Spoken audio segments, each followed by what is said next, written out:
Right, I'm going to call this meeting to order. I will present the meeting as Mr. Callio is out of town and attending through video conference. The recording and or broadcast of this meeting is being made at the direction of the board, which may capture images and sounds of those attending the meeting. Call the roll. Vladimir? Present. Brian? Here. Charlie? Here. Steve? Here. I am here. Let's stand for the Pledge of Allegiance. Pledge allegiance to the flag of the United States of America and to the republic for which it stands, one nation, under God, indivisible, with liberty and justice for all.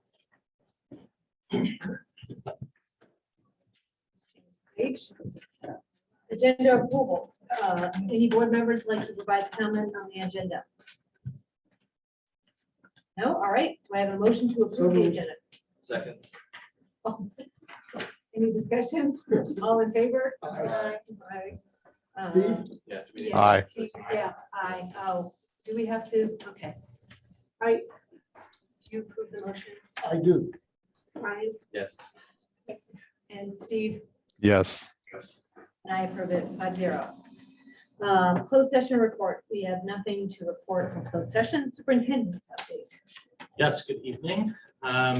We have I have one thing to share, and I'm actually going to let Sandra do that during the superintendent's update to get herself warmed up. It's very exciting. So I'm thrilled to let you know that we have selected a new principal to take the role up at Gardner-Bullis after a thorough and really competitive search. We had some outstanding candidates. We're very excited to let you know that Miss Kate Skirmerhorn is going to be the principal up at Gardner-Bullis. We are thrilled. Kate, as you know, is one of our great internal teachers and teacher leaders and will be a fantastic site principal for the community, the students and the staff up at Gardner-Bullis, and a great addition to our leadership team. So we are thrilled to welcome Kate to our team in a new capacity. Congratulations, Kate. And communications will be going out at 7:30, Marcy. 7:30 tonight in 15 minutes, 18 minutes to the Gardner community and Gardner staff that wasn't able to attend the meeting today. Great. And that's it. All right, so on to the consent calendar. Any board members like to provide comment on the consent calendar? Can I get a motion to approve the consent calendar? So moved. Second.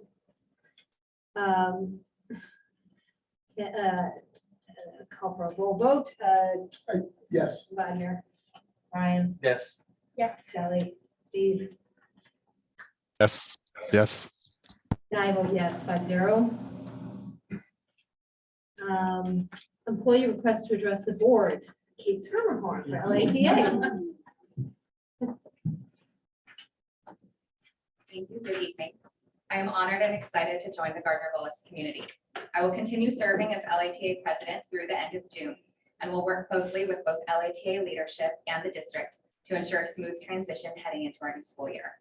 We have a fantastic and dedicated exec board, and I know our members will continue to be supported and our new leadership will continue to value our strong partnership with LASD. LATA is looking forward to celebrating our Teachers of the Year and honoring the CSEA Employees of the Year at this Wednesday's celebration. We are eager to come together and celebrate each other's successes. As we enter this next stage of the year, teachers are continuing to work hard and design memorable and engaging learning experiences for students. 4 of our elementary sites have their open houses later this month, and a shout out to our music teachers who are preparing students for their spring concerts. Also to our middle school teachers for successfully shepherding students to and from Block's Anaheim band trip and Egan's Yosemite trip. It's an activity-filled spring, and we are excited to have these opportunities again. Thank you. Thank you. And I'm assuming we don't, oh, Elena Shea is speaking. Great.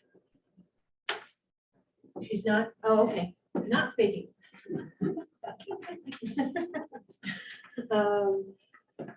provide a public comment on an agenda item, speaker cards are to be submitted to the superintendent. Speaker cards will not be accepted once public comment begins.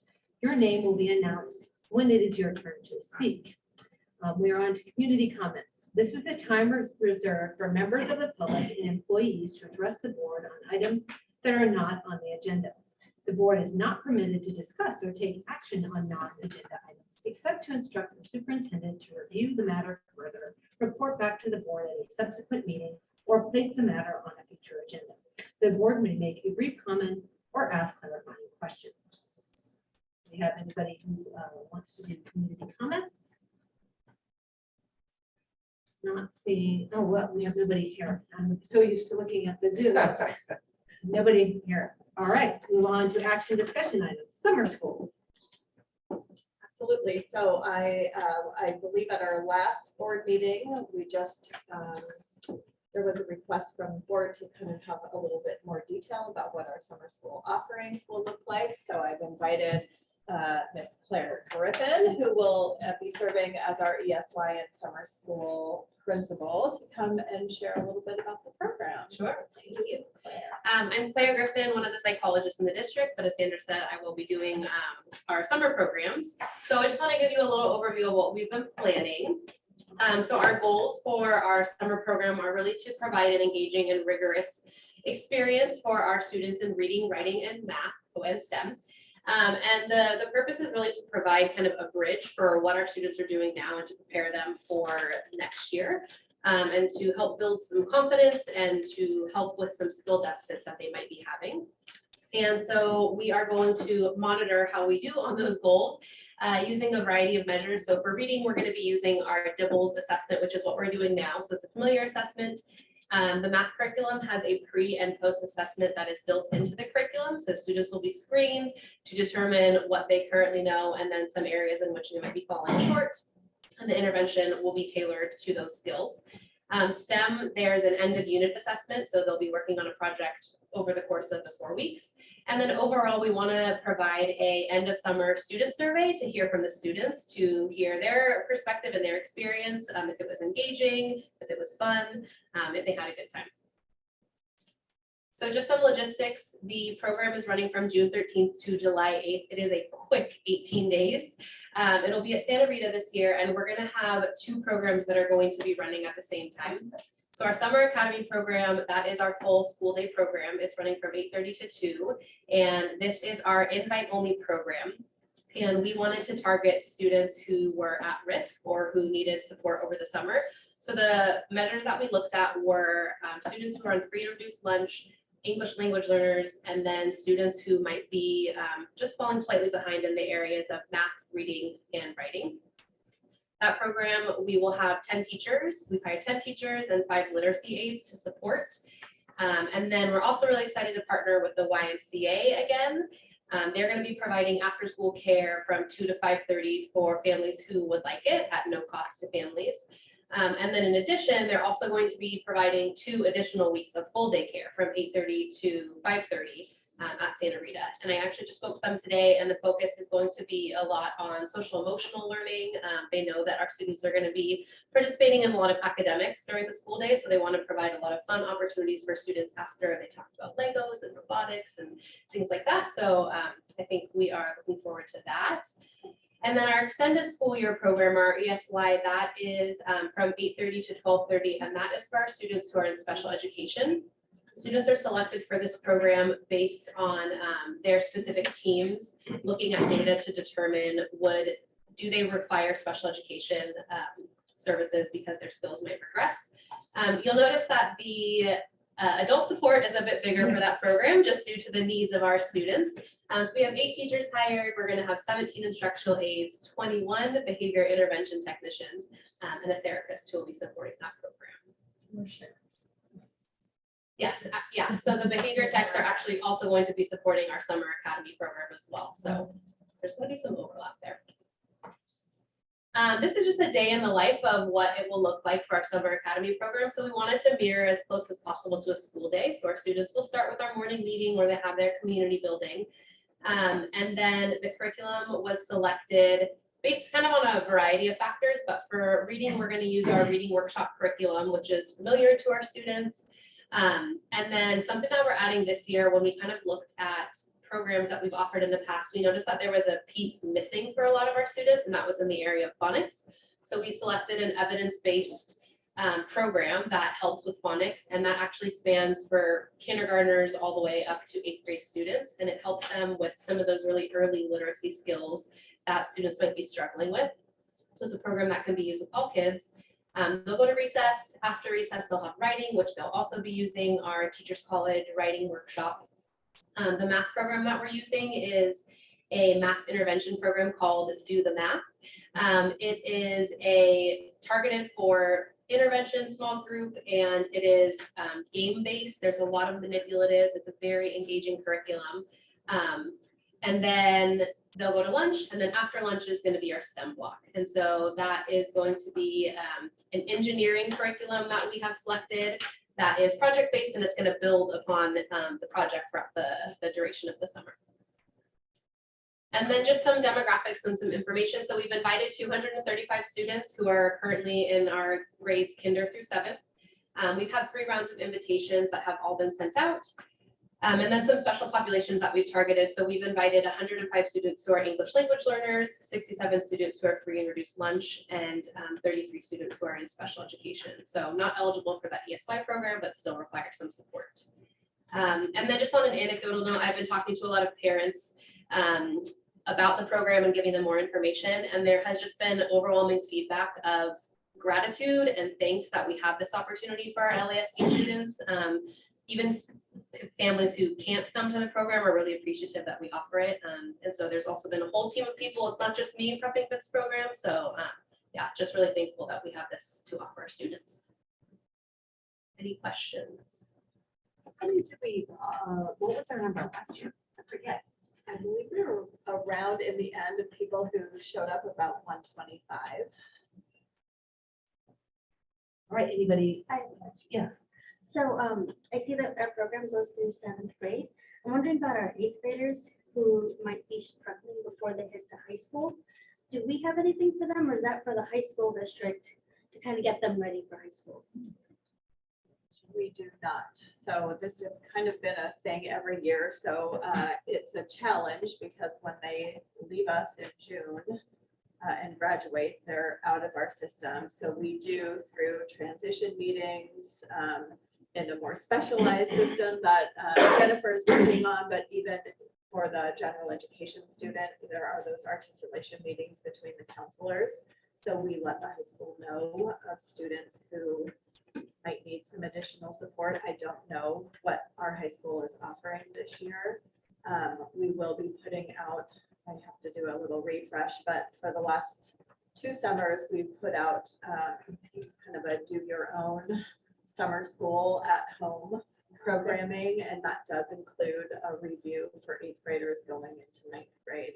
So some kind of key math concept review and some writing and reading review. Any other questions?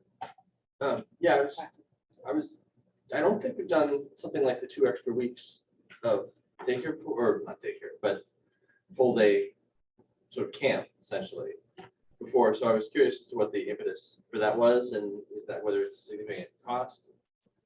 So we need to look at cost. This was part of our pre-planning around ELOP.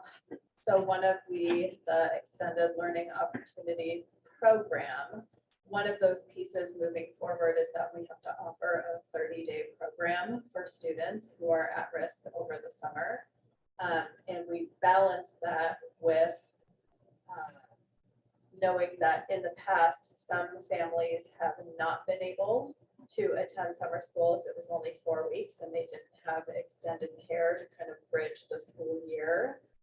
So we decided to partner with the Y this year to see what could those experiences look like for students. And I know that we just started talking about, and I don't know if you have a sense of numbers of how many families have shown interest. I don't. It's less than 50%.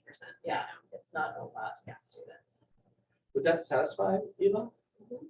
Actually, I'm not, I mean, if there's no instruction Right. Yeah, it can be social emotional based. They do instruction, so it will be defined right around STEM and different components. Team building. And the 2 additional weeks, there'll be more academics built in because they're for the full school day, but since the first 4 weeks, we'll take care of the academics and they'll support with. after school. Steve has a question. Yeah, thanks. I was wondering if we, you said 235 were invited to attend. Do we have a pickup number yet in terms of number of children who have committed to showing up? Currently, as of an hour ago, we have 108 confirmed.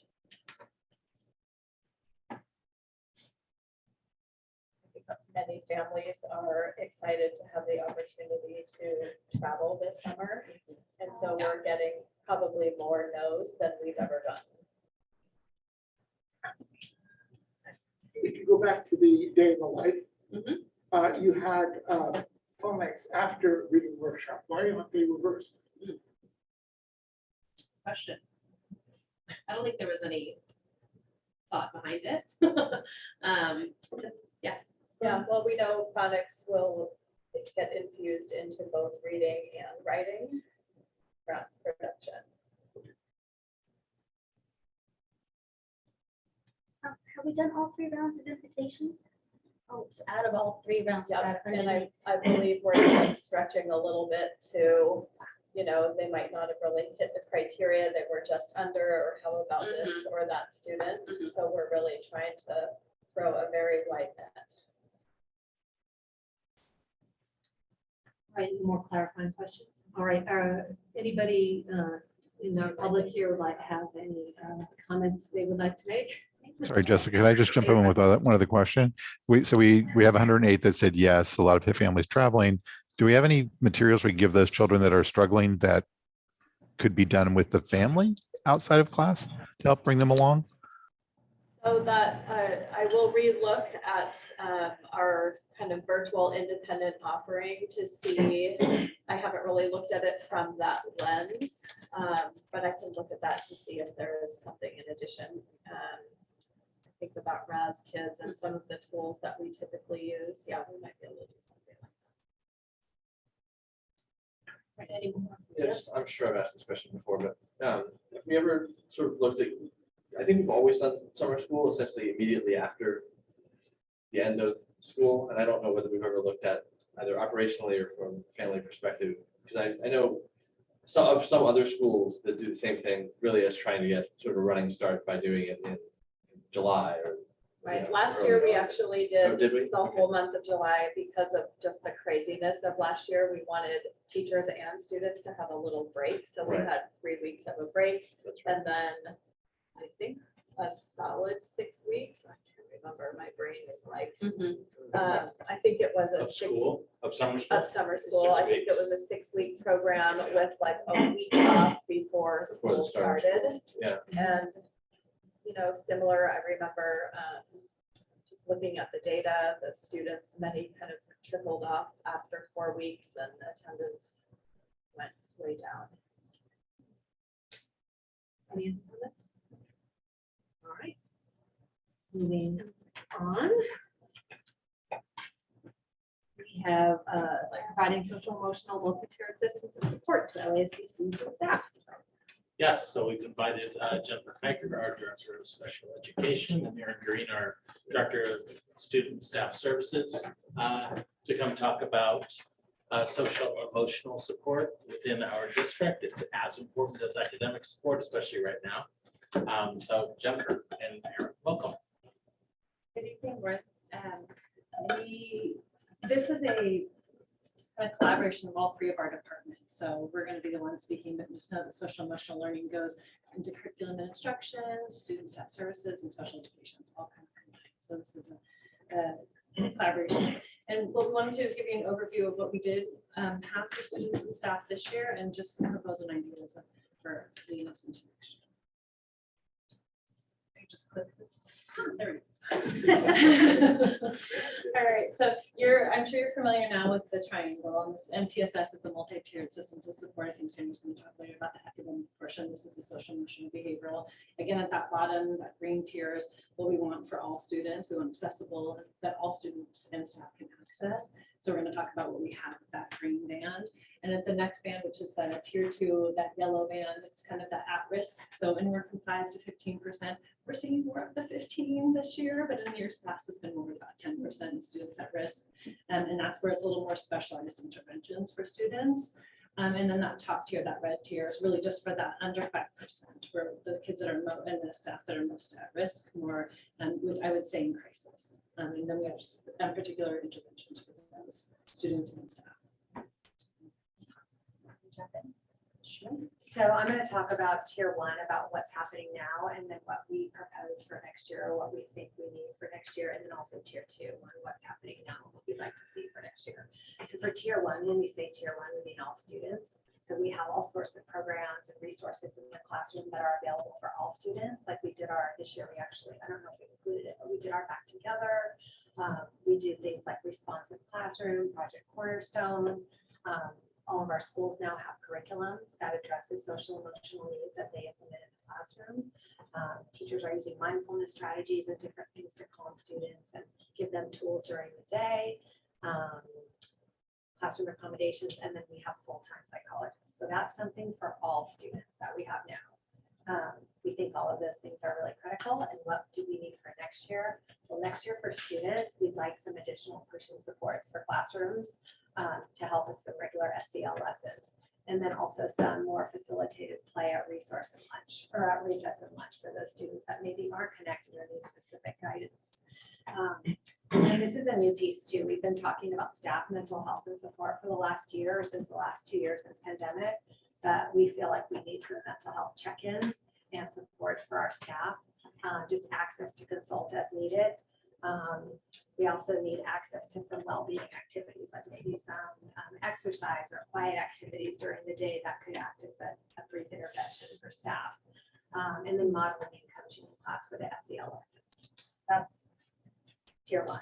And then tier 2, that, like Jennifer explained, that's our 5 to 15%. And what we currently have is specific check therapy, one-on-one with students in need, and that's by permission.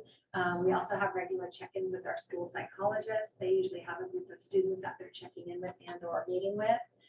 Small group interventions and social skills groups, we have those available. And then we have classroom accommodations that will support students in need. But what we want and what we believe we need for that second tier is that we'd like additional small group facilities or facilitated groups, like around specific needs, maybe diversity needs, just anything that they're struggling with. We'd love to have more planned and implemented activities for students around that wellness, just that theme, and look different at different schools. And then we'd like to have a wellness room at each site. I know some of the schools have already started these, but we'd like them staffed with someone who could be available for consult on an as-needed basis. And then again, we're highlighting the staff. That's been really a need in the last couple of years. And we'd like access to confidential therapy for staff in need, and then also maybe some type of quiet space or somewhere where people can go and take a break during the day or get something that they need during the day. That's tier 2. So the tier 3, again, remember this is 5% or less, but it's the most impactful of our staff time. Our teachers, our principals, our psychologists are spending a lot of their time counseling kids who are in crisis, and then sometimes staff members that are in crisis. And so while it's a small amount, they're very mighty. And so what is available right now is we do have weekly therapy with school psychologists. They can see students, check-ins every day if need be. There's weekly therapy with mental health therapists or junior high. We have that consult, that great connection with the Stanford School of Psychiatry with Dr. Shashank Joshi. And so he does consultations with families, he does consultations with our staff members to help us guide them and to help blend from the educational model into that medical model, and how do we help navigate that and to give direction. Sometimes it's not sometimes, it is always overwhelming when we're in a crisis and we're entering a new system that we haven't navigated before. So to have his support has been wonderful.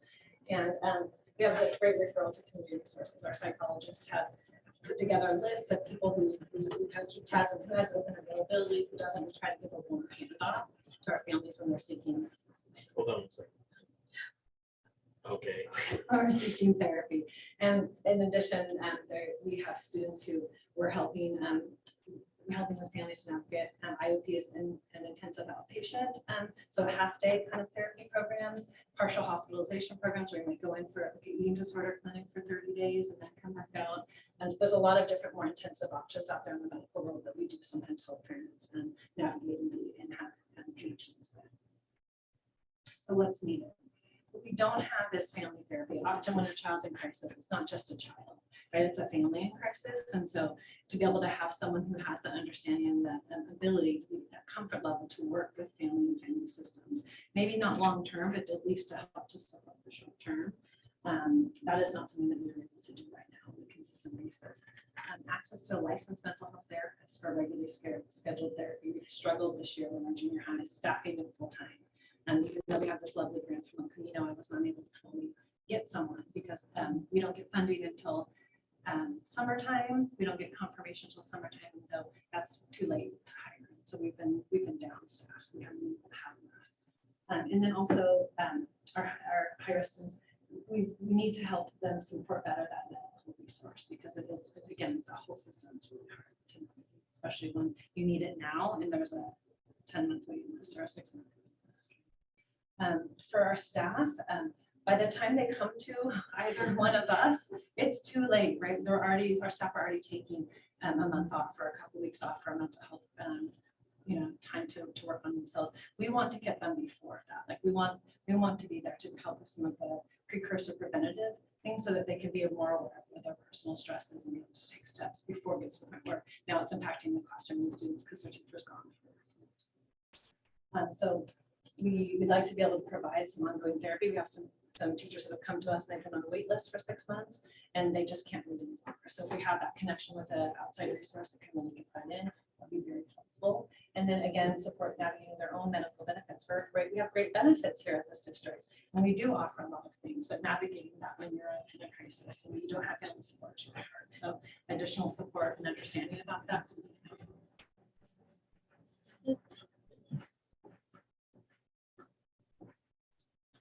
All right, so here are our joint thoughts kind of on the proposal for next year. So I'm gonna kind of go over high level and then I've got a table in the back, which I think will speak to you guys. So what we would really ideally like is to have a full-time, some sort of therapist at all of our sites for 5 days, to be able to have that flexibility. When you have someone there that's all 5 days, you don't start out with a full schedule as a therapist, right, in the beginning of the year. You're gonna have space to be able to get to know the community, get to know the teachers and the students, be out there on the yard helping facilitate language and play, reduce those behaviors, have groups that are happening, be able to staff that. We have a lot of open classrooms right now. We can have a wellness room in every school site to be able to staff it with a therapist so that kids have a safe place at recess and lunch to come into if they aren't able to make friends or if they're struggling with something, that someone could then do some check-in with them. And right now, those spaces are called the principal's office, they're called the conference room, or the psychologist's office, right? Like we just don't have that. And so that means that someone who might have a meeting or might have something else that they're required to do is stepping away, because we always defer to the child in crisis, right? We defer to them always, this is where our hearts are, but we have other things that are then being dropped because of it. If we had that person there at the beginning of the year, it helps set us going. So we'd like to do that for some combination of there's a couple of different levels. The AMFT is associate level, which is they've done all of their schooling and they're just working on their hours to submit the boards to have their license. And a trainee is they're in the middle schooling and working. So the associate level is a higher level person who's done the schooling part. And so a combination of those two folks at each of our sites to kind of be there for 5 days. And at junior high, we really feel like just the mental health therapist, like someone who has gone through it, has the skill set, maybe has some of the life knowledge to help our families really navigate some of it. Would be great.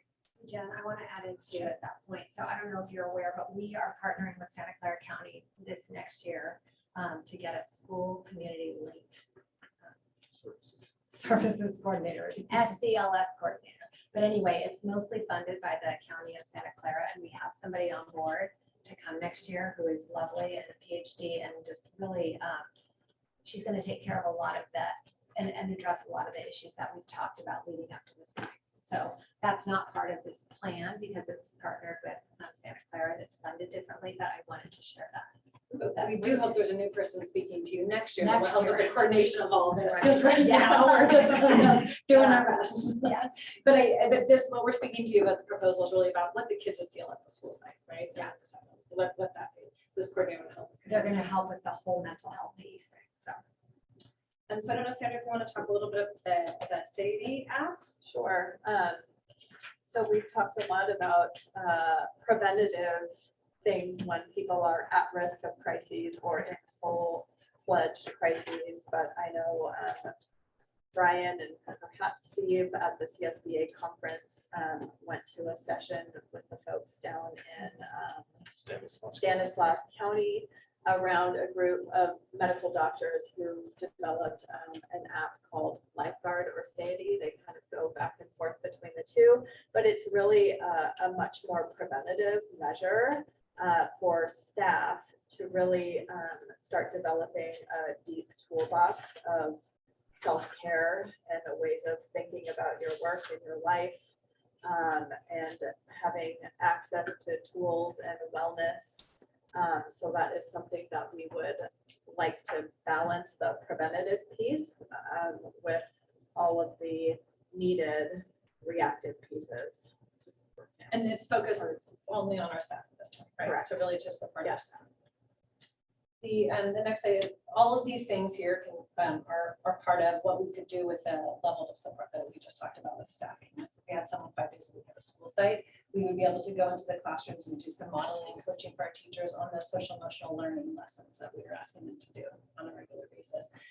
They're being done kind of, not every school is doing them all the time at every moment. So it's being able to kind of help with that implementation. We've started it, but we have some place to go and that coaching and modeling. So it's been proven to really help with that. A little bit more of that trauma-informed instruction training for staff. We did that at the beginning of the year, last year, I think, but we need more of that. We have, as we're kind of coming back into what we would call typical life, and we're uncovering a lot more trauma. Our kids have been exposed to a lot more trauma than we really anticipated. And so having our teachers and everyone who works with students have more of that trauma-informed lens, we believe this is another area of need. And then also, again, those behaviors you saw in our summer school, how many behavior texts that we had and how many aides and only 8 teachers. So we've had a lot of behaviors this year. So having everyone kind of have a little reboot on what a positive behavior supports they can have in their classrooms and around, just to kind of go towards that evidence-based practice of working with kids that have extreme behaviors. And then that will instruct. So in some, this is kind of the personnel piece. We were looking at what the chat proposal is. I'm going to do a cost comparison of the next chart. But the junior high therapists, we have some from monies that we get from El Camino, which we're fingers crossed we'll get it for our 8th year in a row. And then looking at to have a full 5 day a week and someone with a higher level, it's more of a monetary contribution for us. That would be our district input, not the total, but that would be how much we around would be asking the district to contribute to that. The contract with Sadie App, and I think it's $10 an employee per month. And so that would be ongoing, but the first year it's a little bit more standard, right? It involves some professional development, right? So looking at approximately 100 for the first year, but it would be less than that to continue. And then staff therapy. Erin and I have been able to have a good, kind of a new relationship with one of our local Silicon Valley. Silicon Valley Therapy and Marriage Counseling Services, but they're local and they are definitely open to having a contract with us so that we can do a very warm, quick handoff for our staff that would use that therapy. And so they are offering us a discounted rate and being able to do it. Where our anticipation is it's not, it's like 2 handfuls, maybe 10 years. So much. So it's not, we're not talking about like all of our Covington staff, right? We're talking about just a small amount of folks. But it's to be able to have that warm handoff accessible right away. Like someone, as soon as we refer them, within 24 hours, they'd have a call back and then kind of an intake, and then we get something from that week. And that is just amazing. And these are people that with our plans to be more proactive, that came through still. So we don't anticipate it being as many. And the social emotional curriculum, that's continued. So if you look here, this is a little bit of a cost comparison. So as some of you know, there is a big difference in the actual cost for chat, but I'm also going to remind you that we're asking for a little bit more from what we have. So right now we're about staffed we have 4 days a week at our sites, but a lot of them, half of it is trainees. And so it's a kind of a cheaper, I guess, version. So we're asking for more of our students, more of our services to be with that associate level. And so it does change that up a little bit. And then there's the supervision, the overhead, and there's all these other pieces. The actual cost differential, I know that's one of the questions I'm going to anticipate. It's a cost increase of $234,339 for this year to next year. Looking at that though, when we were looking at other companies that might be able to come in and partner with us, this is drastically cheaper than getting just hire people to do that work. And the ability on the programmatic level to work with them, again, speaking on the programmatic level, it's been amazing to have that support from them and that they can tailor things for us. So we're talking about, we might want some gender and identity work, we want this, like both Aaron and I, we call if we have a need and we are met with responsiveness. They can put something together on the fly for a group of students in need. That's maybe not a topic we've had before. Right, and I talked about the training and the trauma farm, and all of that is something that would be just part of the staffing. So we add-ons for that. So the junior high therapist again this year, we don't have an actual input because we don't have enough staff that we were able to hire. So our contribution is almost nothing. So there's nothing there. But in the past, it's been up to around 30,000, 35,000 district contribution. But again, being able to have someone 5 days a week on a higher level, it's a little bit more for us for next year. And then as we talked, the Sadie App is new, the staff therapy would be new, but we're only projecting around 10,000, which is, as Randy would say, not bad. And then the SEL curriculum, the social emotional learning, it would be constant from this year to next year. All right. Right, anybody have any What questions? questions? Shally. Maybe this is more for you. Are mental health services covered in insurance? What do you mean in insurance? The insurance that the teachers have? Yes. The Yes. employage, it is. It seems like, so then, If finding, they can okay. get it, right? Finding it in a finite amount. So it's dependent on how much and what. And it's also dependent on the plan that they have, because some plans, you have to wait way longer than another type of plan.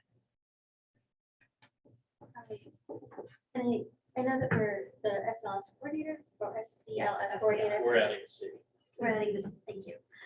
In county behavioral health, I'm really pleased with the county because Yes. behavioral health has really stepped up their game.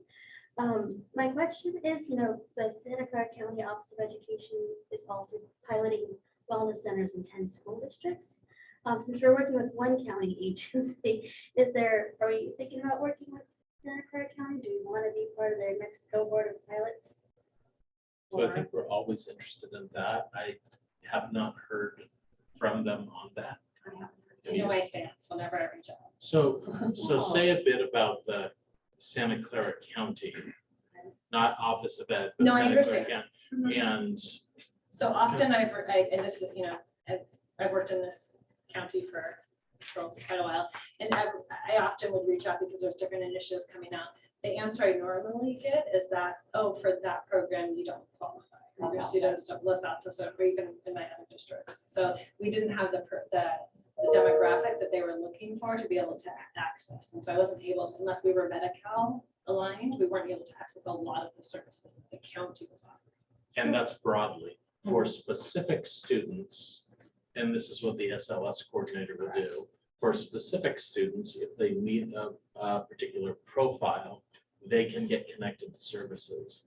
But we have confirmed that the vast majority of our students will not be able to access county services. Correct. And part of what county does wrong, that I've been talking to them, is that they look at zip code data. And a lot of our kids who fall in our zip code are not as economically stable as some of our other kids. So we're trying to get them to look at census tracts, like something a little bit more equitable so that our kids can also qualify.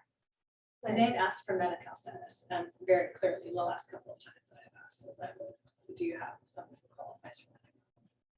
So unless the family has already qualified for Medi-Cal and is receiving Medi-Cal services, there are some county services that they can't access, correct? Okay, and that's something I'm gonna have to advocate for because everybody needs mental health services. It's not, I don't know, Anyway, I won't. We can chat. We Yeah. can chat.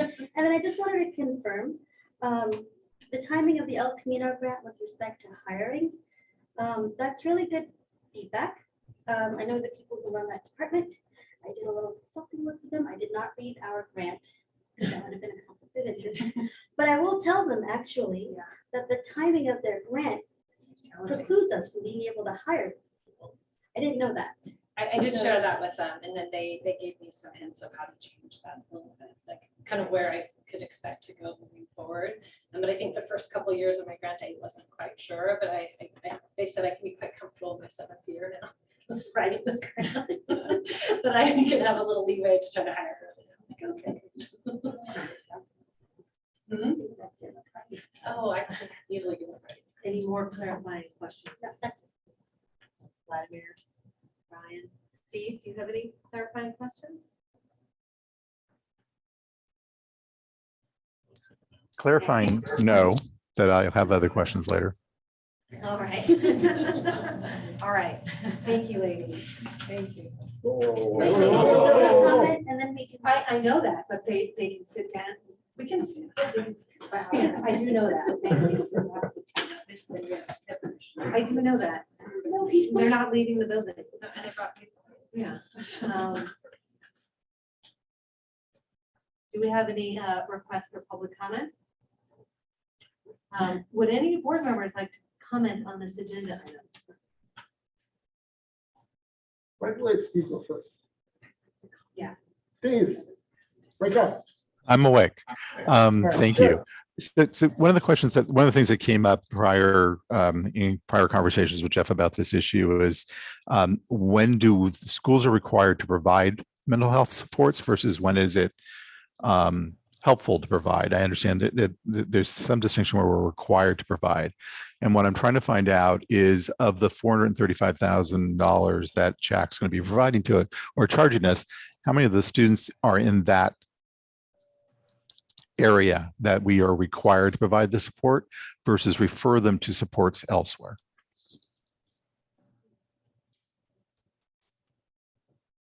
I would say that 459,000 is really for the green tier 1 for both students and staff.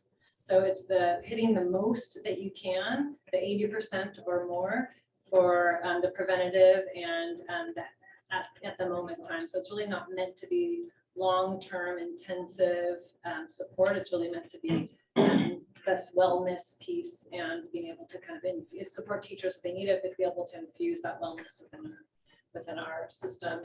And I would say that for the next couple of years, I see that more as a instead of a nice to, but more as a have to, just in knowing where we are moving back from. And I understand you took the total amount at the bottom of that budget item. I was actually going particularly to the Jack piece, which seemed to hit the yellow range. Is that true from the presentation? Because that's the part that I'm having trouble dealing with personally in trying to understand both. I understand why the dollars have gone up because I sit on their board, so I hear what their challenge is.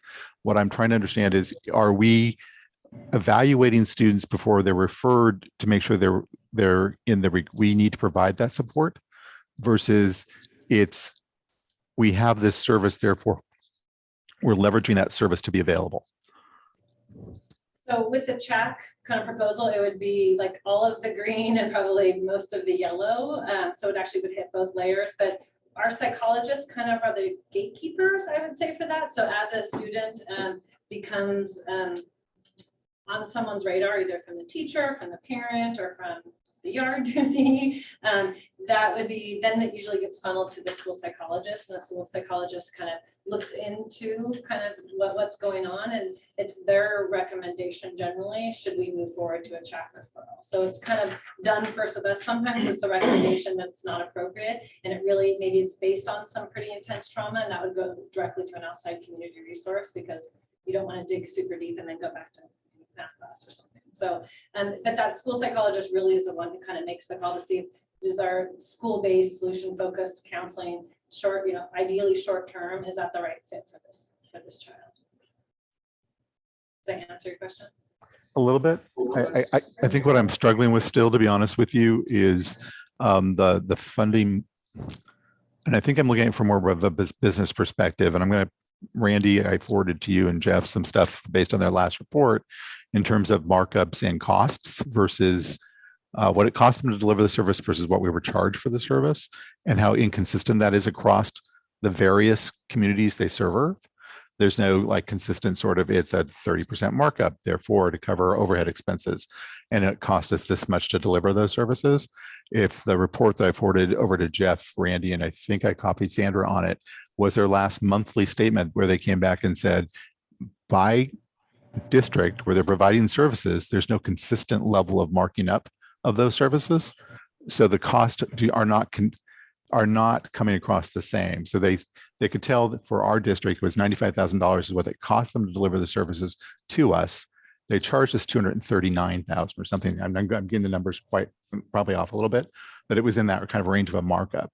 And what I'm asking is, are we asking them those questions back before we say yes to services moving forward? When I compared that to what they did for the high school, the markup for them was like under 25%. Ours was like 200 something percent. So I'm asking, as we're looking at the models and we're saying, yes, we need the service. Great. I'm not going to push back on that as hard as maybe I'd want to maybe, but what I'm looking at is as we're seeing the proposal come through from CHAC and how they're marking things up, is that being done consistently for all JPA and non-JPA members as it comes to us? And from what I'm seeing sitting on the board, the answer is no. I'm asking them, am I missing something, or did you guys see it differently?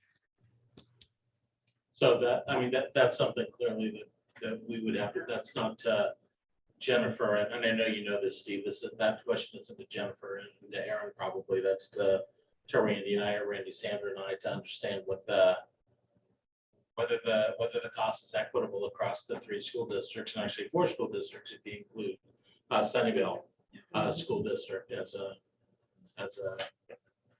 and there was in the services. I understand that. And at one point, they actually handled Sunnyvale, since they're not a JPA member, that the markup for them was going to be different than they were for the JPA members.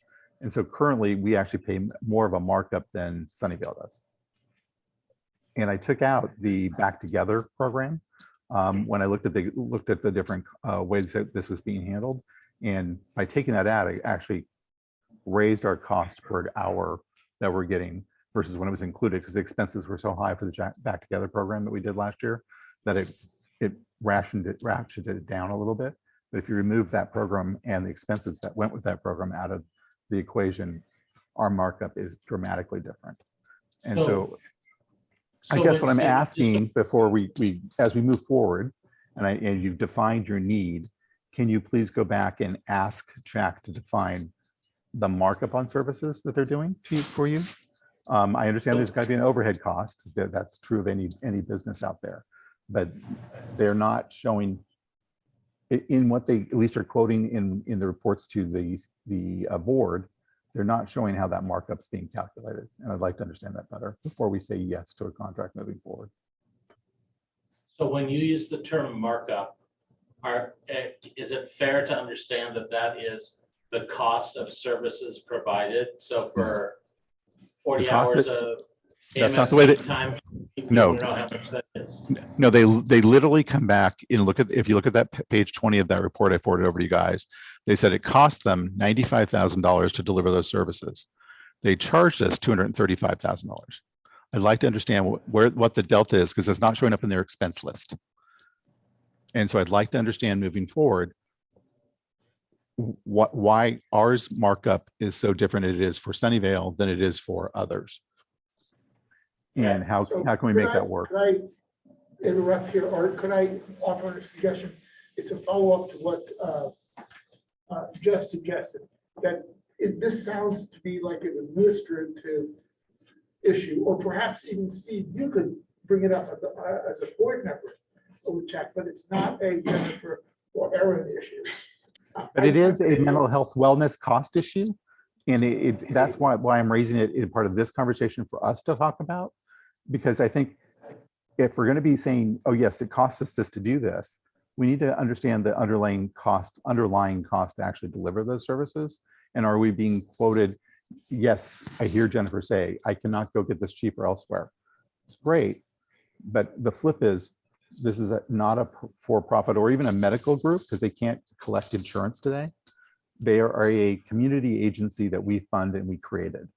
So I'm asking them to define, I'm asking the district to ask them to define how they come across the markups and why they're so inconsistent across the board. When SHAC was originally founded, the goal was to split this overhead, this cost, equitably between the 6 members of the JPA. That's no longer the model they're using. So I need them to come back and have a better conversation, a better argument for us and a better understanding for us of how that works and why. Because right now, that's the model that was created 50 years ago is not the model we're operating under today. And I'm asking for a better explanation to the district of the model for the cost. And I'm not seeing it anything that their board wants to address. So I'm asking our board to be aware of it and at least understand what the issues are. Thank you. Shally wanted. Yeah, and that's a little bit to Steve's point, like with what I think maybe our board should have a presentation from Jack. It sounds like these are blank questions to ask Jack and have that, I mean, not you guys, obviously. But actually I would appreciate a presentation from Jack so that I understand what we're looking for also. Ryan, Yeah, we can do that.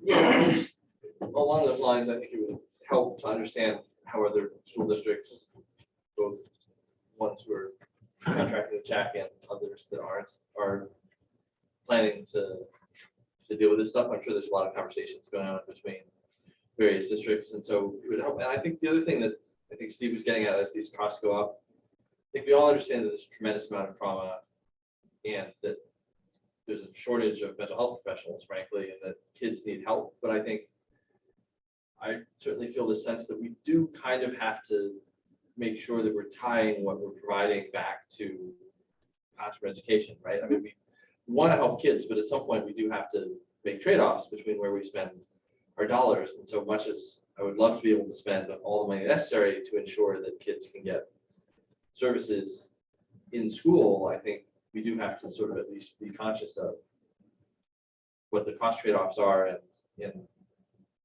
sort of ensure that we're providing support that is related to education as opposed to referring out and that kind of thing. Just to make sure that we're justifying what we're doing.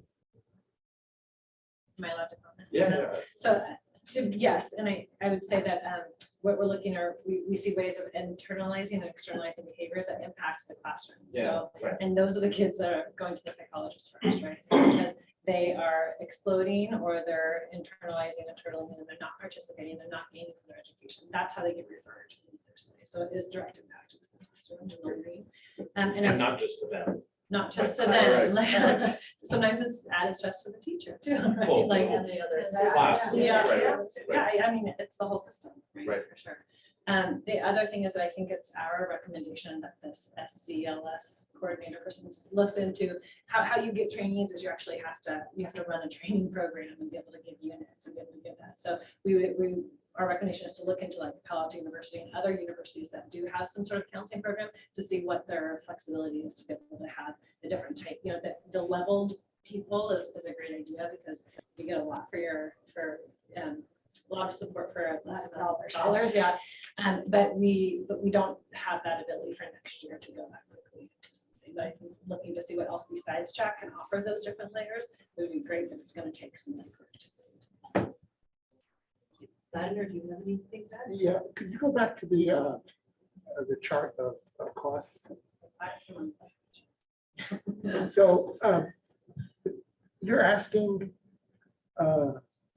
informally, you're asking for an extra $40,000 next year. Is that correct?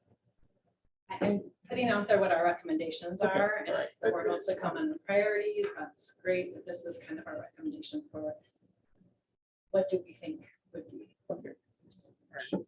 I'm sure Randy can come up with that, no problem. Share this. So a question I have is for tier 2 and tier 3 students, There must be some, but I don't know if you have a handle on it. How many slip through the cracks, and don't get the support that they need? Any sort of, Psychologist in the room. I would say that all students receive a level of support that they need who are in our schools, but it's to the degree of like the support that they need, because oftentimes it just spans beyond the scope of a school psychologist and they need additional support.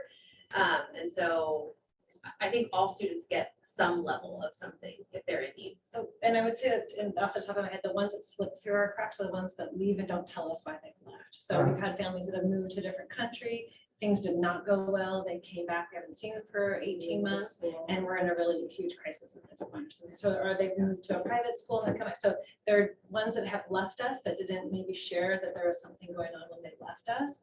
And then when they come back, it's already too late to have some work. And is it fair to say that the ones that are here, they display themselves if they have a need? I mean, it becomes very apparent in the classroom. are students reluctant to go to school on-site psychologists? I mean, they have to go out of the classroom. And Some yes, some no. Some really enjoy it and that's their safe place and it's like what gets them to school in the morning. And some don't want anything to do with it. So, or to, you know, so it really depends. And we try to do before school, after school, just, you know, basketball therapies, shooting basketball. I mean, like, they are so creative to try to work with students. But yeah, some are not interested. any sense for how many students are in tier 3 who then either dropped out to tier 2 or to tier 1? Yeah, I would say a lot, almost all of our tier 3s drop down, right? I mean, our interventions work and it does take collaboration with family, sometimes medical and the school to really to have that. But we have lots of great success stories of students that were maybe self-harming at the beginning of school year, not coming to school, and now are fully vested in and doing awesome and doing. So we have a lot of those great success stories. And I assume that you've got a tracking system for keeping track of all these different tiers and all the different schools and all the different sort of, more or less. Yes, we do. And it really hinges with our psychologists. We do a lot of data taking at the beginning of the year, at the end of the year. We count how many risk assessments we do. We count how many kids we have on counseling with our psychologists because they do have the higher tiers. We count how many kids we have in check or for how long they've been in check. So we do have some. Okay. All right. Thanks. I don't have anything to add. I do agree that perhaps we should have Jack come and present. And actually also get see the comparables as it relates to other school districts using different psychological services, or therapy services, whatever you want to call I it. think that's the part that's going to take longer. Yeah. Right? We're not going to have that Yeah. that quickly, right? So can I ask a procedural question? So for next year, Jennifer and Aaron asked them for extra $450,000. When do we bake that into when do we bake a portion of that into the budget? The last two meetings of the school year, the 2 June meetings, Okay, it would appear on. so very budget. soon. Yeah. Okay, all right, thanks. Just as feedback to check for when they come in front of us, I think relating to Steve's concerns. I know that we think of CHAC as, or I think, only speak for myself, I think of CHAC primarily through the school services lens, but I know that they do a bunch of other things for the community. So I would like them to provide some perspective as they've been struggling to get the cities to up their donations, to what extent our overhead essentially is paying for services to the greater community. I don't know whether that's driving some of the disparity or not. Thank you. Thank you Thanks, very much. Yeah, thank you. Moving on to providing academic multi-tiered systems of support to students, LASD students.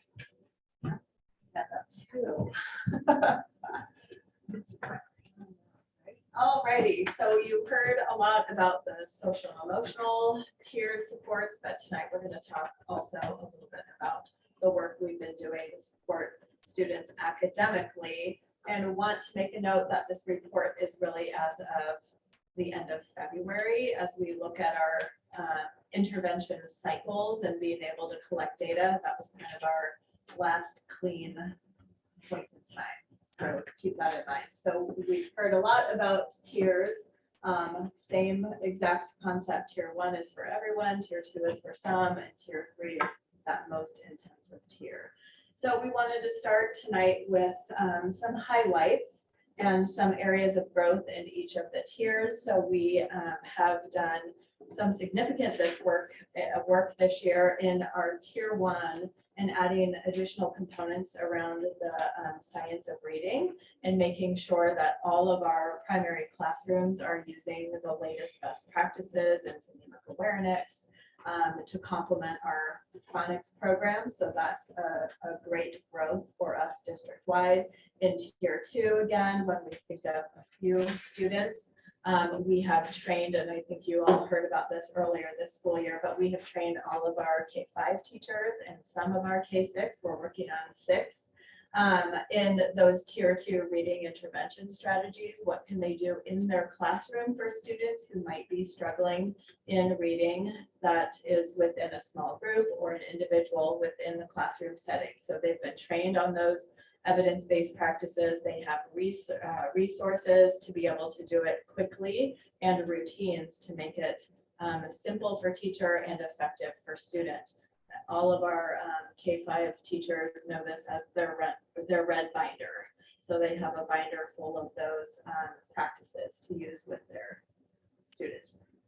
In tier 3, we have really grown in being able to offer more intensive interventions. This time last year, we really had one school site systematically with those tier 3 interventions. Right now, we have all 9 of our schools serving students in a tier 3. So we're very proud of that growth.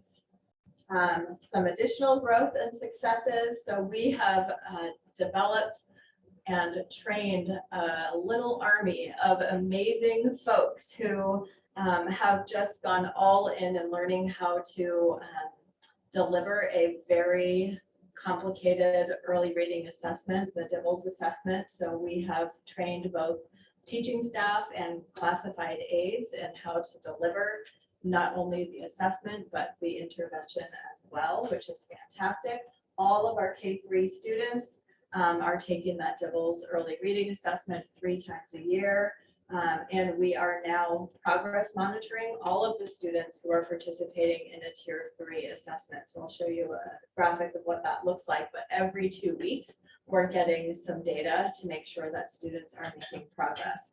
This is huge growth compared to where we've been. You've heard a little bit about the data wall. I have an image for you later, but we are now looking at Claire because she's a part of our team. We have a centralized data wall for each of our schools. They're being managed by one of our concierge. So a principal really has a partner that they're meeting with regularly to look at student data to make sure that that progress monitoring and we're seeing the growth and all of those pieces, which is fantastic. We're also using the data to really find exceptional growth and understand what's been happening. And so when we find these pockets of excellence, we're using our coaching team, and I'll share a story in a moment, but we're using our coaching team to spread those best practices across classrooms, which is terrific. Last year, we only really had LLI as a reading intervention. This year, we have Sunday, which is more phonics-based intervention program for early readers. We have our Reading Fellows program that continues to be terrific. We've actually started with the Sunday 2 program and the early learning program in our kinder. So we're really expanding what that looks like to better meet the needs of our students. And then we've invested in Do the Math, which we used and tried out in summer school last year. And we are using that curriculum across multiple school sites this school year. So far through the end of February, we have served 175 students, K-8, in a tier 3 program at one of our 9 schools, which is really tremendous. We're very excited about that success. So you've heard a little bit about Sunday. I'm not going to read these to you, but you can really see the different interventions we have and what makes each unique for our students. Happy to answer any questions there. And then our do the math is probably our newer classroom tier 3 intervention. And it's very interesting when we think about early foundational mathematics, even when we're looking at our upper grade students and we realize that they might be missing some pieces in multiplication, or they don't understand the fractions that they were supposed to really start grasping in 3rd grade, that we can go back and have a very systematic program to deliver that missing concept. And so this is an example of one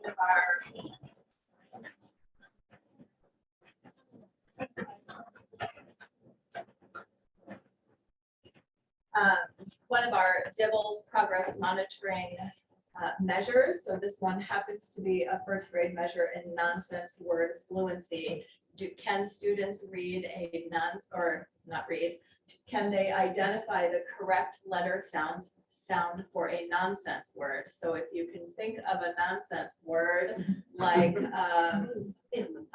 PIM, sure, PIM. Okay, we're gonna stick with PIM. PIM, so a consonant, a vowel, a consonant. So can the student either identify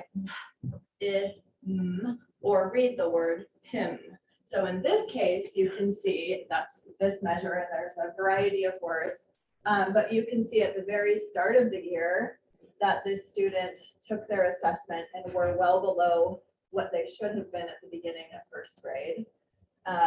I'm certain here that classroom teacher was working with students, and at some point in October, it was determined that the student should participate in a tier 3 reading intervention.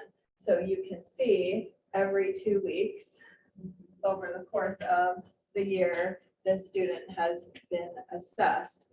The bar moves to where they should be at grade level, with this measure being where they should be by the end of 1st grade. And so you can see that the student has been making steady progress and is in fact at or above where they need to be before the end of the year, which is really terrific. So this is the level of detail that we're looking at for our students who are participating in the tier 3 intervention. Our famous data wall. So this is a snapshot of one of our kindergarten data walls. Again, you've heard of our DIBELS. So at the beginning of this school year, this kindergarten class, we don't want to see students in red, and we want to move them quickly. But what we noticed by December was that many students in this class made significant growth, moving from red to yellow, or red to green, or red even to blue. And so this was a great case of us wondering what exactly this classroom teacher was doing, because many of these students who moved significantly, actually none of them were participating in a tier 3 intervention. This was all classroom teacher based. So we sent one of our coaches and Mr. Drummond over to just kind of look and see what was happening. And this teacher has a great routine around extending the practice that they're doing in their phonics time. So we know our early readers in kindergarten need to have those strong foundations, and we don't want to just spend 10 to 15 minutes teaching phonics each day. We want to teach those phonics systematically, and we want to practice those throughout the day. And this is what this teacher has built in these routines, and her kindergarten aide is actively involved and really going for it. So we've actually worked with our coach, and probably more than half of our kinder teachers have gone into this classroom to see this teacher in action. Then the coach and classroom teacher bring all the materials they need for that extended practice throughout the day. The coach does some modeling. It's a 3-day process. The coach is modeling, and then they debrief. The next day, the classroom teacher is modeling, and the coach is providing feedback. And that 3rd day, coaches kind of standing back, and by the end of the third day, these routines are now in place for all students. So just by looking at this data well, we've been able to scale this really solid instructional practice across our classrooms and continue that along the way, which is terrific. So our data walls have been really interesting. It's a good word for it. Really interesting to look at. And sometimes we see, you know, this student who started in red is still in red, and it just provides us an opportunity to dig deeper to understand what's not happening for the student or what might be a barrier for growth. So we meet weekly to look at all of our data. So some results of the 175 students served, 117 of those are on track, just like the DIBELS progress monitoring graph you saw, but they are on track to meet their grade level standards by the end of this school year. And we've really done lots of deep dive around students where we're not seeing the progress that we would like to see. These are students who are participating in a tier 3, but we're not seeing that progress. So it allows us to look closely at things like attendance and how might that be impacting students who might be second language learners, and how long have they been a second language learner, and are they literate in their primary language? What does their academic production look like in class? Do they speak in class? Are they able to write? And how might that be affecting their reading progress? So it's been a great opportunity to look closely and do some designing of some unique things. So of the students served, you can see the numbers there. An interesting tidbit that Claire, we wanted to see if our initial assessments for special education had changed in any way. So Claire did a little digging and realized that the 3 years prior to the pandemic, we had done about 112 initial assessments for special education. Per year? Per year, correct? Yes, per year. And this year, we've only had 45 as of that end of February. I'm sure there are other factors that are impacting that number, but I do feel pretty solid to say that our new MTSS system and our close look at data and our increased access to tier 3 interventions are really making a difference for students. And we're catching them before they get into our special education pipeline. And this makes Jennifer very happy. I know. And it addresses, I mean, one of our concerns is disproportionality, where we enroll too many students of a particular ethnicity or demographic profile into special education. This gets at that, right? This is heading that off by addressing early without special education. Let's see. And so a group that we've been paying particular attention to is our students who are long-term English learners or who are at risk of becoming long-term English learners, meaning that they might be ideally within 5 years, we want students to reclassify as English fluent. So these are students who are kind of at that 5-year mark or 6-year mark or beyond. And so we've really been looking at many of our long-term EL students, and we do not have many of them in our district. We have about 13. They have been participating in a tier 3 intervention, LLI or something like that for some time, and we're not seeing that progress. So we convened a little study group in the CNI office. We had our specialist teachers, some principals, and did a lot of research and reading about what are we missing for students. And so we're really working on creating a more customized plan around these pieces. We know if you've hit 6th grade, 7th grade, 8th grade, if you're not engaged in what it is, you're gonna, sure, you might go to your intervention, but you're not going to participate.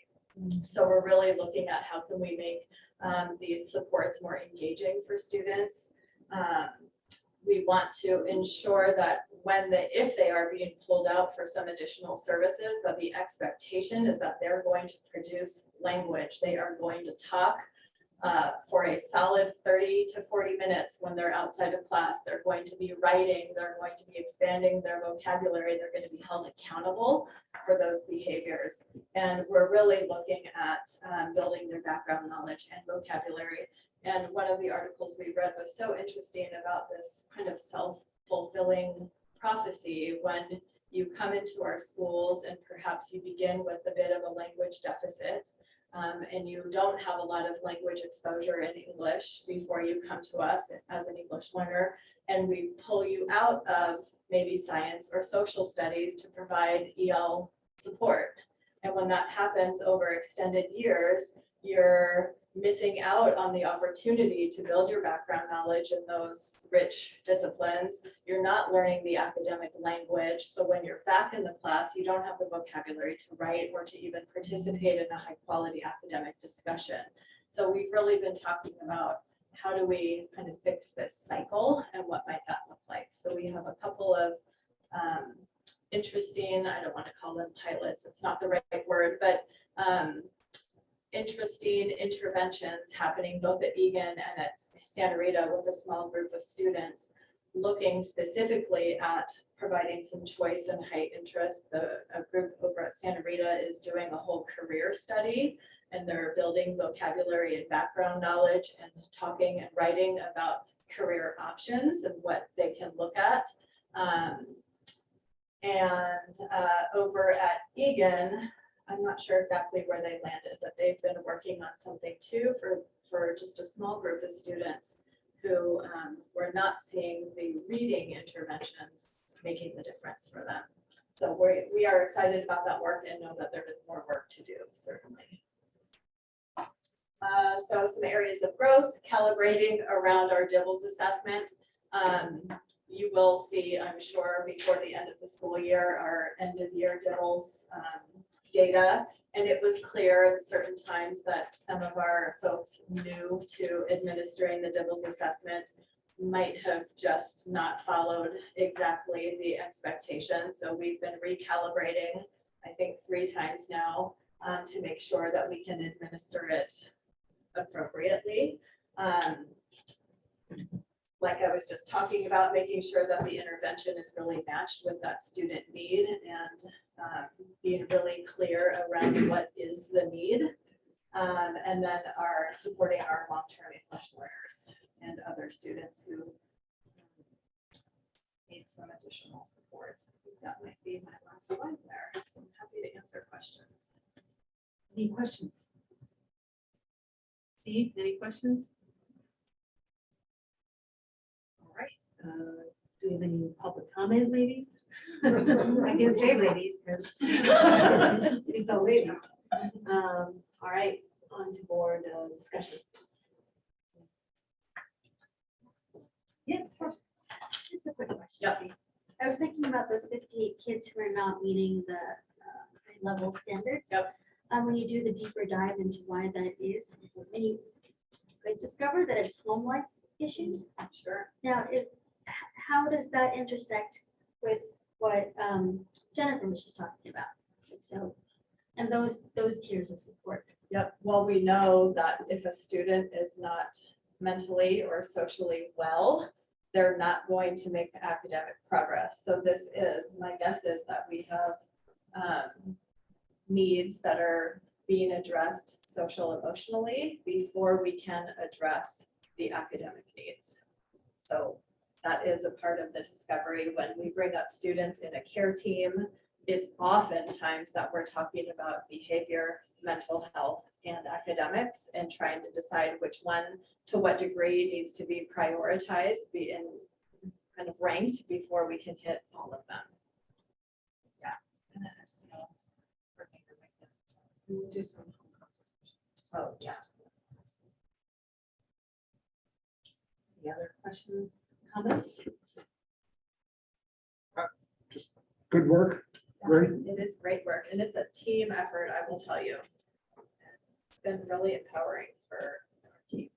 Yeah, it's really good to see the amount of work we've been able to do. And I know this, we're coming out of the pandemic, and I know you had a lot to do last year, but and a lot to handle this year. as a relation to last year, the year before. Just amazing, amazing. All right, moving right along. I just say, Go ahead. you heard two presentations on kind of the core Yeah. of what we do. And there are a lot of people involved. But the three people who presented like to deflect credit, but I just want to acknowledge the leadership role they play in what we just heard. All right, moving on to resolution 21-22-13, authorizing procurement of upgraded phone systems. Randy? Yeah, thank you. As you know, I think from some memos I've shared with you, we have 20-year-old phone systems that are not fully integrated, that are failing or having more and more issues. And we believe we need to update and upgrade those phone systems at each of our schools. And as you know, I've set aside money in our budget to cover the costs. We've worked with our network and telecommunications consultant, Wendy Finos, who's in the audience. She's developed specs for the type of phone system.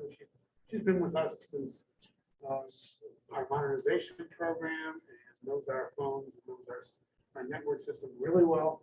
So she's developed the specs against which we want to go out for bid through an RFP process, request for proposals. Tonight, first step in that process legally is for you to adopt a resolution authorizing us to do that. Wendy's here to answer technical questions because she's going to be much more able to do that than I am. And it's an action item, and I'm going to not spend any more time talking and turn it back to you. All right. See if there's questions for either me or Wendy. All right, do you guys have any questions? Yes, Father. So Wendy, is this system based on copper or internet? Based on copper. Why is that? You already have all that wiring in the ground and it's still serving you well with the capable. And we've gone with the digital system, which is copper based, because then we can power it from the centralized point at each school and keep it running. Your internet is a highly prized resource for the schools to use during their academic teaching. And we don't want to add any more load to that. You do have a 10 gig internet connection, which is very healthy. You're not consuming it. However, the internet is unpredictable, and you want to make sure that your phones, as a safety and security device for your schools, that are they're up and running regardless of what's happening in the greater internet.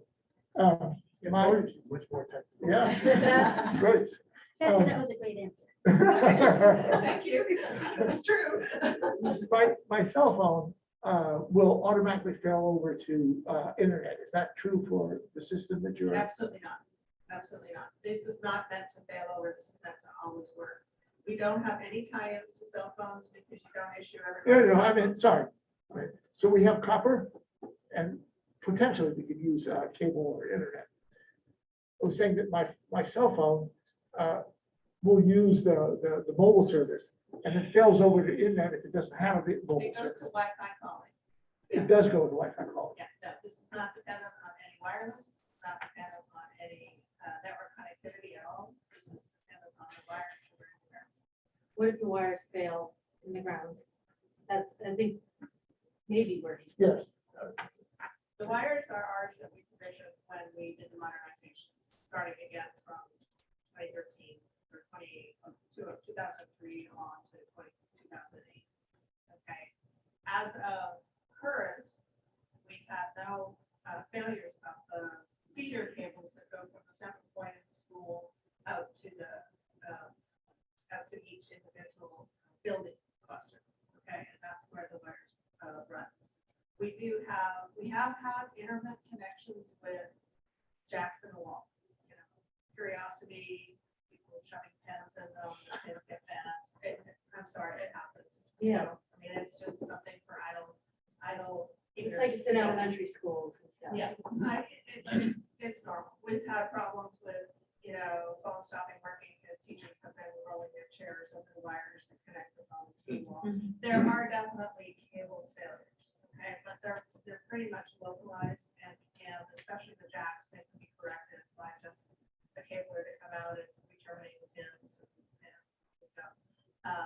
So for pretty much all of your schools, and if there's a failure like this, then call me out, because it kind of gets beyond the capability of the local school staff to be able to deal with telephone issues. We have not had any feeder cable go bad. Could it? Absolutely. Is it a problem in Los Altos? 100%. We have a tremendously old infrastructure out there in the street. It's not being fixed. It's getting more and more squirrel eaten and water logged every year, and AT&T is consciously moving everyone off that. However, within the premises of your schools, we've not exhibited any problems, and the cabling is 20 years old, and it's just not showing any failures at this point. I seem to remember that we've had entire schools go offline and not have phone service, right? Yeah, correct. It's Well, AT&T Covington- wire, Yeah, right? and what that is you've got a service called a PRI, which brings your inbound telephone numbers into the school. That rides on the Los Altos running copper system. Okay, and it's very prevalent at the start of the rains every year.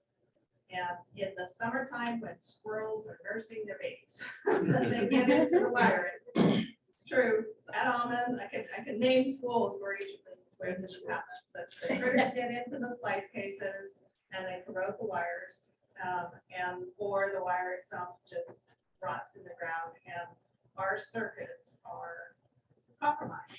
All right, and the way it exhibits itself is you call the school and you get a busy signal, like the school is busy, and the service should never exhibit that. But that's because the wires are bad. There's a new service that's fiber-based called IP Flex that alleviates that. And AT&T is trying to get customers to convert to that. We're looking at that. When we've had failures like this inside the school, phones still work. All classroom office dialing, that continues to work fine. What you don't have is inbound and you don't have outbound, because we're reliant on AT&T's infrastructure to make that work. So we're looking at IP Flex, which is really a complete conversion to the outside telephone service. We'd like to have it for free. It requires fiber up to every school. It requires some infrastructure changes that would really be completely separate from the in-house phone system.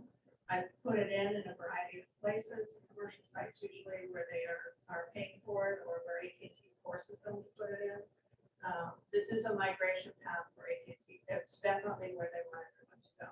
But that is what takes our schools out. And quite frankly, in talking to Farhad over, kind of how do we prevent this from happening, and how do we be quick to turn around the fix? It's a matter of at 6:30 in the morning on a night that was rained all night, calling every school, seeing where you get a fast busy, and opening a ticket at 6:30 in the morning and send your first out. And we've done it. And we've had schools go down, and within 2 hours it's restored because we've done it right away. Fortunately, we can't tell AT&T what to do. We can only be on our best defense so that our schools aren't impacted with situations like this. Okay. I guess I'm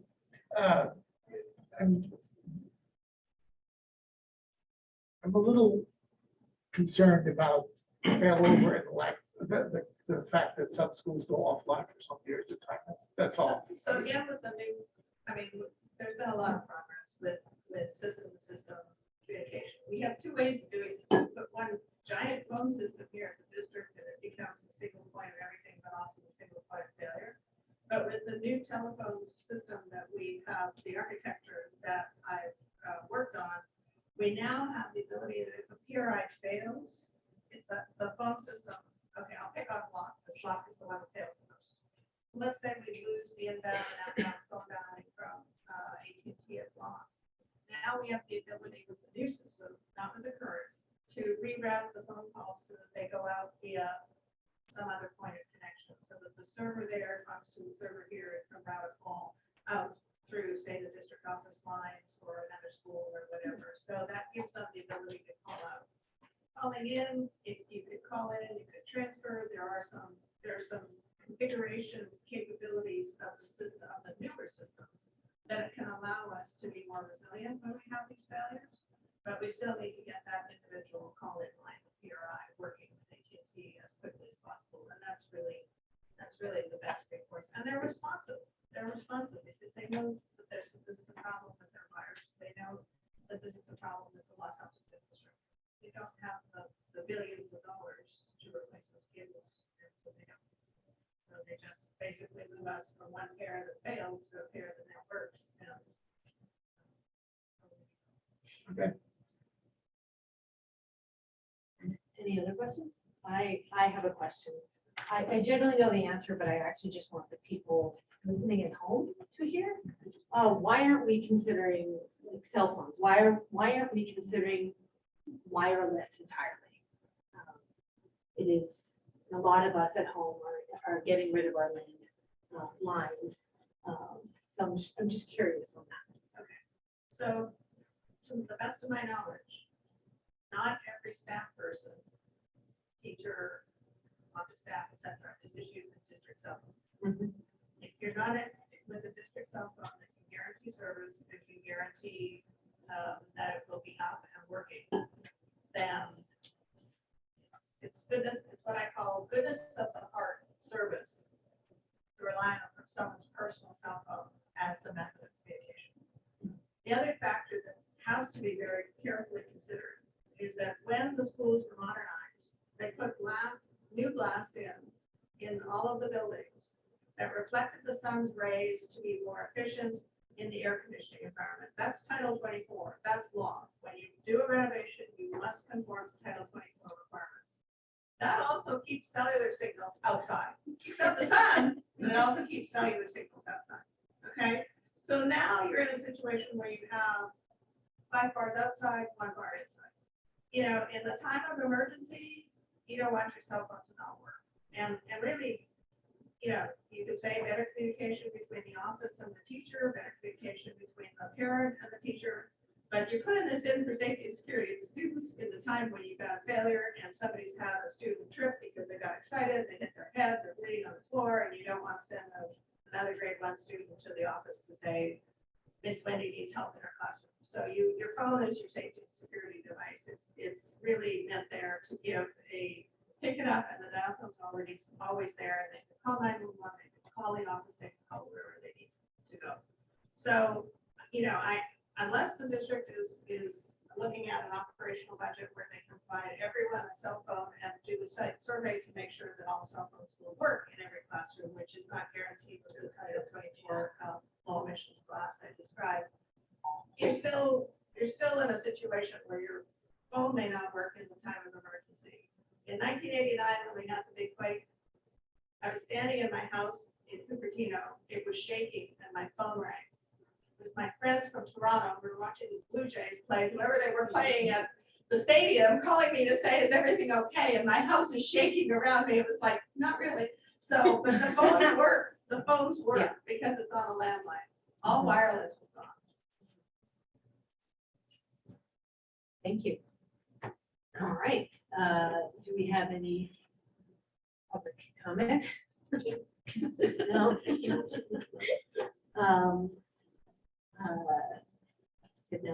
Would any board member, we already did, we asked our questions. Do we have any more comments from the board? I'm asking for a motion to approve resolution 2123-13 authorizing procurement of upgraded phone systems. Second. Vladimir? Yes. Steve? Yes. Brian? Yes. Yes. And I vote yes, motion passes 5-0. Thank you. And thank you very much, Wendy. Very helpful. Yes, thank you so much. Universal Meals Program. Andrew? Yeah, this is an event every board meeting it seems, and I'll Yeah, do I the know. Universal Meals We look Program. forward to it. Yeah, so I don't have a lot tonight. We'll just get right into it. These are updates as of last week. We had a taste testing last week. We had 3 vendors show up. They tasted 3 different meals, a grab and go breakfast, which is cold breakfast, and 2 lunch entrees. And these are the 3 vendors. Fresh Start, Lunchmaster, Revolution Foods. We had 9 different taste testers, 4 students, one junior high student, 3 elementary, and 5 adults. It was a hoot. Here, watching the elementary, the students do the taste test, they were great. It was a lot of fun having them here. And we had some parents and two district office employees. We have a rubric, a very prescriptive rubric on scoring the different vendors and then through this RFP process. The taste testing by itself counts for 10% of the total score. Next slide. We'll get back to this in a second. All the proposals are due tomorrow by 4. We've already received 2 of them, 2 of the vendors today. The taste testing, as I indicated on the rubric, counts as 10%, but additionally, the menu appeal counts for another 20%. So they're somewhat related to each other. Costs are 35% part of the scoring, and there's other what you would consider normal rating factors, such as financial condition, experience, references, etc. Once we finish evaluating the 3 proposals, we will come back to you on May 16th with a recommendation and why we pick a particular vendor. After we've selected the vendor, we can finalize the equipment we need, because depending on the vendor, we may be able to get away with, they may be able to bring some of the equipment that we don't necessarily need to buy. That's pretty much the update. I will say that it looks like the costs are going to come in, meal costs are going to come in close to the reimbursement rates, which is different from what I've been sharing with you. We were looking at previously, which would have been $2 or more over and above per day per student meal reimbursement rates, which is good news. So we're keeping you updated, and we continue to keep others updated. That's the end of my presentation tonight. Anybody have questions for Randy? Anybody else in here have questions? I have any comments about this? All right. No, any more board comment? Steve, anything? No. All right.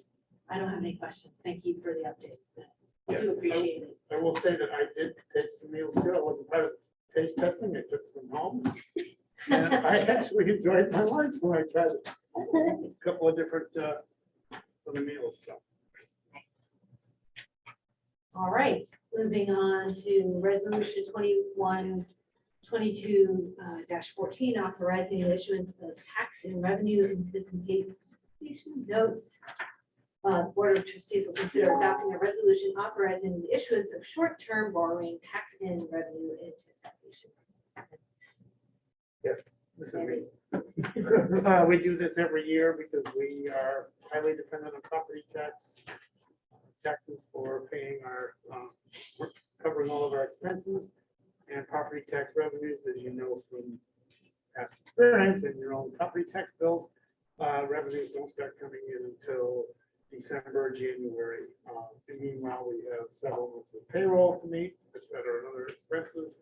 So we need to borrow in the short term, so less than the 1 year borrowing, called tax and revenue anticipation notes, and this resolution, which we've done every year around this time.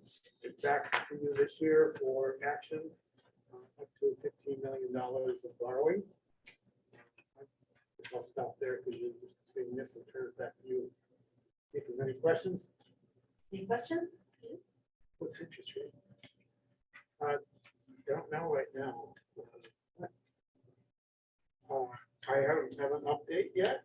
Just waiting to hear from my financial advisor what the rates might be. Last year they were very low. This just allows us to move forward. It's the first step with that. We're not going to actually issue them until July. So I'll have more information by the time we come back. Any public comment on this? No? Our I have to public- ask. Come on, Kate. Any Our public is diminished. any more board comment on this? Can I get a motion to approve resolution 21-22-13, authorizing the issuance of tax and revenue anticipation notes? It's actually dash 14, sorry. So Second, Brian, yes. Steve, Yes. Brian, Yes. Kelly. And I vote yes, passes 5-0. On to board and administrative comments. Jeff, I'll just remind you that Wednesday, in 2 days, is our teacher day, employee of the year celebration recognition. We are looking forward to that. Again, this year, getting back to that, we run a hiatus for a couple of years, so it'll be good, really good to get back to that. So I invite you to attend. That's it. can we get dates for like the elementary That's school on my concerts? list. I'll send those. Any other like events we may have Some to of put in our announcements coming up. calendars? Yeah. I really appreciate that. Sandra, Yes. I'm gonna add that one to my list. I wanted to share with you, we received 2 recognitions. So Assembly Member Alex Lee provided a certificate of recognition, and the Santa Clara County of Office also around, I'm sure you remember that you passed a resolution supporting the pathway to biliteracy. So this will be our first year where our Eden and Block graduates will have a seal noting that they participated in that pathway as they make their way off to high school. So that's fantastic. Teacher Appreciation Week starts this week. We have, what is the name of the thing that Erin has organized? The ice The cream taco taco truck. truck. Yeah. Ice cream. She did that, It was a big hit. Yeah. So I know, they're back. So the ice cream taco truck over the next 2 weeks will be making its way. We're gonna need a We need that schedule. schedule. Preview Add that tomorrow to at the noon, list. Gardner Bowl. Yeah. 12 o'clock. We'll have to walk there. So it's just a terrific week or 2 that we really get to celebrate our teachers and our teaching staff. I will send the music concert to you. Those begin the week of May 16th. So I'll send that schedule along with the open house schedule to you. I wanted to let you know that our comprehensive puberty education for 5th and 6th graders, our curriculum pilot is beginning next week. At Santa Rita and Almond. Our nurses and our teachers have been trained, so Santa Rita and Oak, sorry, Santa Rita and Oak. Nurses and teachers trained to get that comprehensive puberty education pilot underway. We've had lots of family members coming in through the CNI office to review the curriculum binders, which is available. And then the following week, our comprehensive sex ed curriculum will be starting in a modified version at both Block and Eden. So that's terrific. I have a puberty education webinar this Thursday at 7 p.m. and the sexuality ed webinar Monday at 7 p.m. And we're partnering with our Health Connected, which are the curriculum providers. So I'll be on the webinar, but they're really sharing the detailed level of information for parents. So we're glad that that's underway. That's it for me. Also, until you get the detailed list, you'll also be in Springer tomorrow at 3 o'clock. Oh, yeah, I will give you a little CASP update. So it's our state testing Yes. time. And it's really a hot mess, not of our doing. So the CASP system, which is the testing system, through Tom's, I don't even remember what, testing something management system. Tom's is not speaking right now to CalPads, which runs our student information system on the back end. So new students, students with accommodations because they have an IEP or a 504, the 2 systems are not talking to each other right now. So we have not been able to do any of our English learner testing for new students who've arrived in the past month, which is a good number of students. Students with accommodations are unable to be doing their CASP testing daily. The state is letting us know that we're making the updates and we're working as fast as we can. But it is a problem and it's frustrating because all of our schools have their schedules up and running and people just want to kind of check the box and get it over with. But we have pockets of students at all of our schools who will need to be tested if the system ever actually does get fixed and they talk to each other. The state decided to run an update on the systems last No. month, Yes. right before testing. Yeah, Great. it is a statewide problem. So it's, Should we advise our parents to opt out? they've been advised of their right to opt out. We're required to do that. And we've also been advised by the state and the federal government that we will have some penalties of 95% or more of our students do not participate in testing. So it's a challenge. True, but Yeah. it's also been the case that districts with only like 40% participation have managed to escape any serious penalties. Randy? I'll pass to Vladimir? So this last weekend I spent in Philadelphia going to the Network for Public Education Conference. And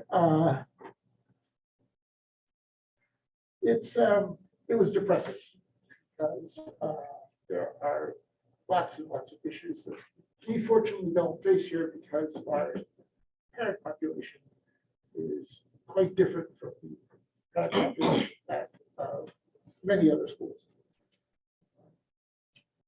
So I listened to a lot of anti-charter school, blah, blah, blah. Yeah. It was depressing. That's all. Do you have anything, Brian? Nope, no kids. Shelley? Just really quickly, last Wednesday, I represented LASD at the Los Alamos Chamber of Commerce networking event. And I asked that our trustee email addresses be added to update our profile so that all of us can get like email notices of events. As you know, we are a member of the chamber. LAF was recognized as a new member of the chamber, so it was nice to see those guys there. They had a little booth. I went to farmers market with Jessica and Sandra last Thursday. That was a lot of fun. It was really nice to have all the parents come up and meet Sandra in this new role, which was very taking.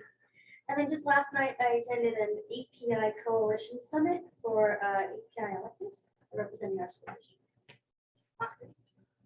Steve, you have anything? No. Or